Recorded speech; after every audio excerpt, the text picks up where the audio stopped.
Finally, let's talk about how sleep and circadian rhythms work together to give you restorative sleep. So one notion is something called the two-process model of sleep. This is put together by this guy named Bourbet in Switzerland in the 80s. And I think it's pretty sound. So let's look what we have on this x-axis. We have time of day, 7 a.m. and 11 o'clock at night.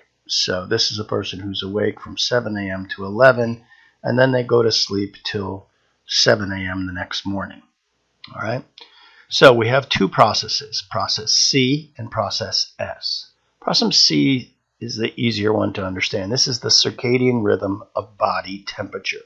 So your body temperature varies throughout the day, and it really is great if your body temperature is dropping right at the time when you go to bed.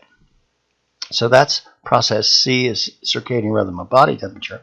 Process S is a little bit more mysterious. It's called sleep need, but we're really not sure quite exactly what that is. All we know is that when we wake up in the morning, we are not sleepy, and as we progress through the day, we get more and more sleepy. We have more and more sleep need until we go to sleep, until we hit our bedtime. So the ideal time to fall asleep and the best way to fall asleep is when you have consistent nighttime sleeping patterns. You're going to bed consistently at the same time. And so sleep need maximizes right when process C, the circadian rhythm, is dropping. Okay, that's the best time to fall asleep. Now, let's say you pull an all-nighter. If you pull an all-nighter, sleep need would keep going up, right? You're awake during this whole time. And actually in the morning, you're not too bad, all right? Some of you have pulled an all-nighter, and I go, wow, I should do this more often. But then you get around to that postprandial dip, and you're like a zombie. It's not good. But sleep need is still going up. And when you get up to this next stage right here, which is your sleep time for the next day, whoo, you are one tired little puppy right there.